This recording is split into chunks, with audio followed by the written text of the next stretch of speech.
আমাদের সমস্যা কি জানো? যে মানুষটা দুর্বল তার দিকে আমরা সহজে আঙুলটা তুলি।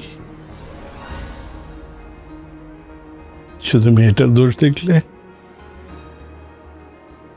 তোমার ছেলেটার কোনো দোষ নেই, তোমার ছেলেটারও দোষ আছে। বলছে আমার ছেলের দোষ?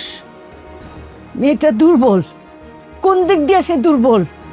তার যে খেলা, ওরে বাপরে, দুর্বল।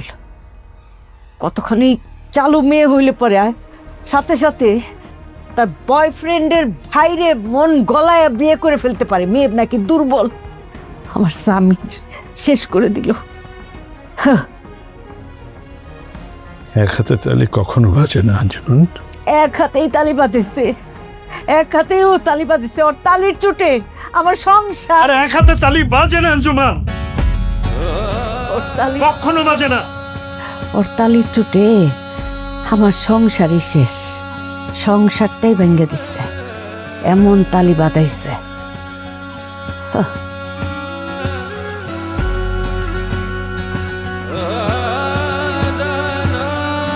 মেয়ে আসার পর থেকে আপনি যখন তখন যা তা বলতে ছোট করে না। আপনি আমাকে বলেন, ওকে কেন বলেন? ফুফু তুমি আমাকে বলতে দাও। আপনি ওকে যা তা বলতে পারবেন না। ওকে যা যা বলতে পারবো না আমি? কেন পারবো না? সে আমার বিবাহিত স্ত্রী।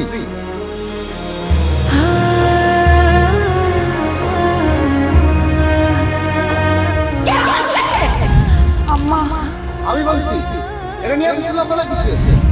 তোকে ওরা কিনে নিয়ে আসবো।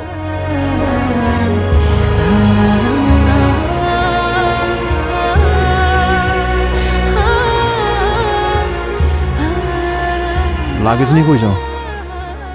কালকে সকালে বাসা যাব, তাই গুছাচ্ছি। কাল সকালে বাসা যাবে মানে? মানে আর কতদিন থাকবা? তো কাল যেহেতু বাসায় যাবে, এত রাতে লাগেজ গোছানো কি আছে? তোমার প্রবলেম আছে আমি যদি এখন গুছাই? না, আমার প্রবলেম নাই, কিন্তু কালকেই কেন যেতে হবে? আর 3-4 দিন পরে গেলে হয় না?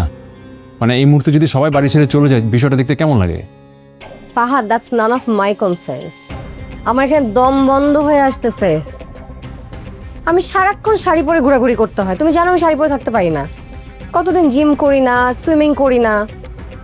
আমার এখানে অনেক প্রবলেম হচ্ছে। ওদিকে চাপো, সরো।